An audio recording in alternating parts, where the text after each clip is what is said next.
2011 से क्षेत्र में काम कर रहे थे और चारों ओर ये चर्चा चल रही थी कि आप निर्दलीय इलेक्शन लड़ेंगे, लेकिन आपने अचानक बहुजन समाज पार्टी ज्वाइन कर लिया।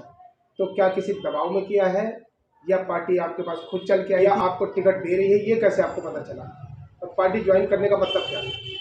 हाँ, अनिल जी, धन्यवाद आपका कि आप हमारे पास आए और आप हमारी जो आवाज़ है पूरी किराड़ी विधानसभा क्षेत्र में, पूरी दिल्ली में पहुंचाएंगे। और जो बहुजन समाज पार्टी को मेरे ज्वाइन करने की पीछे बात रही, तो मैं काफ़ी लंबे समय से सतपाल जी के कांटेक्ट में था, जो क्षेत्र के एक लोकप्रिय निगम पार्षद हैं।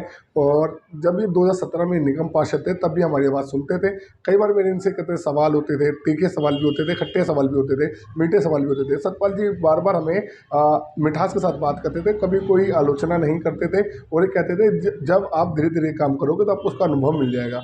और आज वर्तमान में जो 2021 है, हम क्षेत्र में लगातार काम कर रहे हैं। पूरे किराड़ी विधानसभा में लोग आज जितेंद्र को जानते हैं, तो उसके कामों से जानते हैं। तो सतपाल जी की जो छवि है वो काम करने वाले कैरेक्टर की है, उसी के अनुभव के तौर पर हम उनके साथ ज्वाइन हुए हैं। और बसपा में ज्वाइन करने का हमारा एक रीज़न रहा कि हमें एक सक्रिय संगठन भी मिल गया, और संगठन के साथ मिलकर हम किराड़ी को आगे ले जाना चाहते हैं। जो किराड़ी विधानसभा में जो आज कमियां हैं, उनको दूर करने में हम लगातार, जैसे पिछले भी हमने काम किया है, उनको दूर करेंगे। और जो हमसे कमियां हुई हैं, जो गलतियां हुई हैं, उसको सुधार कर आगे बढ़ेंगे। और हमें सतपाल नाहर जी का भी मार्गदर्शन मिलता रहेगा। और हमें पीछे जो प्रदेश कार्यालय में हमारी मीटिंग हुई पिछले कई दिनों से चल रही थी, तो उन लोगों को भी सपोर्ट मिलेगा। जो गलतियां हम कर रहे हैं उनसे सीख लेंगे। जितेंद्र, मैं एक बात पूछना चाहूँगा कि जो लोग आपको निर्दलीय समझ के सपोर्ट कर रहे थे, क्या बीएसपी बीएसपी ज्वाइन करने के बाद वो लोग साथ तो नहीं छोड़ जाएंगे आपका? सर देखिए, सबसे बड़ी बात है कि कैरेक्टर के अंदर बहुत सारे किरदार होते हैं। और जो हमने अपना क्या था कैरेक्टर बनाया, वो अपना इंडिविजुअल बनाया और लगातार काम कर रहे थे। अभिव्यक्ति की जाती है काम करना, अभिव्यक्ति की जाती है बोलना। तो अभिव्यक्ति की जाति के तौर पर हम बोल रहे थे, तो लोगों ने ये मान लिया था कि जितेंद्र कहते हैं निर्दलीय चुनाव लड़ेगा। हो सकता है आने वाले समय भी जितेंद्र इलेक्शन ना लड़े।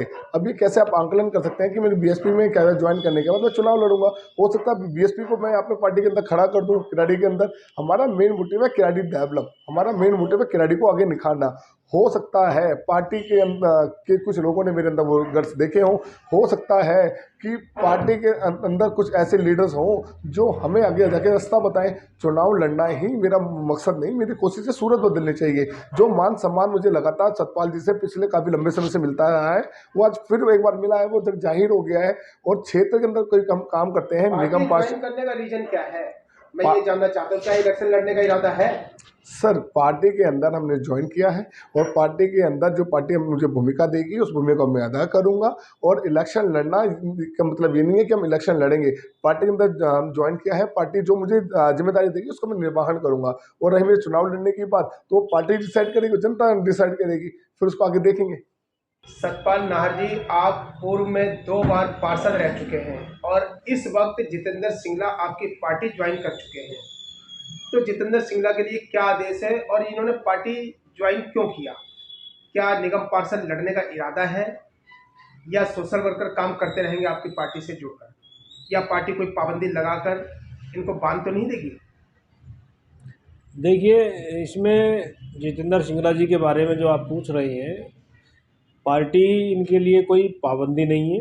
जितेंद्र सिंगला जी आज अब इस मिशन से जो है जुड़े हैं, बहुजन समाज पार्टी से जुड़े हैं, इनमें उन्होंने सदस्यता ली है।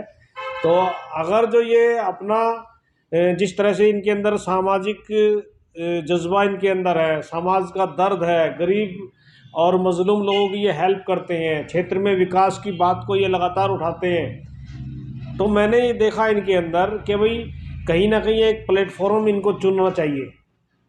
तो मेरे संपर्क में ये थे।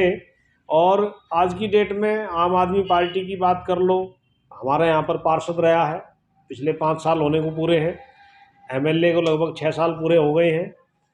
तो यहाँ पर दोनों पार्टियों के पार्षद भी और विधायक भी दोनों एक ही पार्टी के हैं, लेकिन विकास के नाम पे जो काम होना चाहिए था वो चीज़ यहाँ पर देखने को नहीं मिल रही है। मैं पिछले 2007 से और 17 तक निगम पार्षद रहा। 10 साल के अंदर जो विकास का कार्य मैंने किया है यहाँ पर, उस कार्य को ये लोग मेंटेन भी नहीं कर पाएंगे। स्ट्रीट लाइट ये ठीक नहीं करवा पाए किसी की भी।